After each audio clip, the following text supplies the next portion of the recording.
Aqui está mais um grande princípio que me ajudou muito na leitura, especialmente do Velho Testamento. Quando você for ler a Bíblia, procure pela verdade. Verdade a ser vivida, sem ficar preocupado com a forma literária na qual a verdade é apresentada. O que eu quero dizer é, quando você menciona o livro de Jonas, imediatamente surge uma discussão sobre se uma baleia pode ou não engolir pessoas, como se essa fosse toda a mensagem do livro de Jonas. É claro que a verdadeira discussão sobre o livro de Jonas não pode ser histórica. Alguns sempre dirão, isso não pode ser verdade. Isso deve ser mais um daqueles contos de fadas ou alguma coisa parecida. Não dá para acreditar que isso aconteceu literalmente. Bom, francamente, o livro de Jonas tem uma grande verdade a nos ensinar. Ao abordar o livro de Jonas, eu sou bastante incisivo sobre a verdade que Deus nos ensina neste livro. É a verdade sobre preconceitos.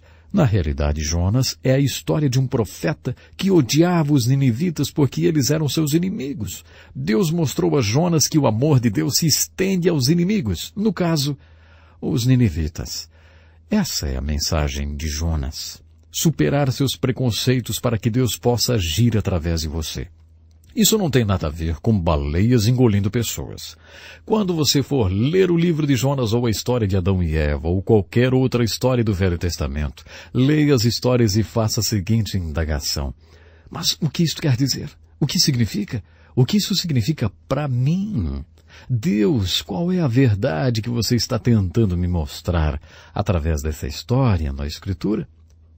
No Salmo 119, versículo 160, temos um relato sobre as Escrituras que diz o seguinte: As tuas palavras são em tudo verdade, desde o princípio.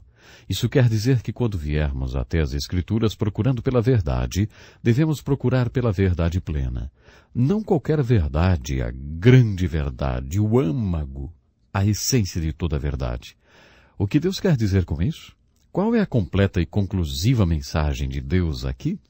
No mesmo espírito, abra sua Bíblia e leia vários livros, especialmente o Novo Testamento, procurando pelo que podemos chamar de o argumento do livro.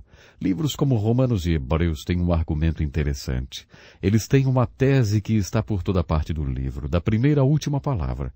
Antigamente, até o século XVI, não existia essa divisão de capítulos e versículos na Bíblia. Um cardeal católico romano chamado Caro foi quem dividiu a Bíblia em capítulos no século XVI.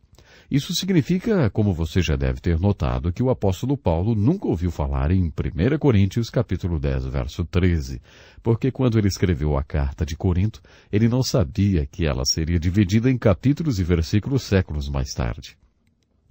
Às vezes os capítulos e versículos são muito úteis e convenientes, mas às vezes eles podem quebrar a sua linha de raciocínio e fazer com que você perca a verdade que o autor do livro está tentando mostrar. Por isso, tente encontrar o argumento do livro. Sempre considere o contexto das passagens da Escritura. Uma das melhores maneiras de mentir é disfarçar a verdade, ou relatar a verdade fora do contexto, ou ainda, contar apenas uma parte da verdade.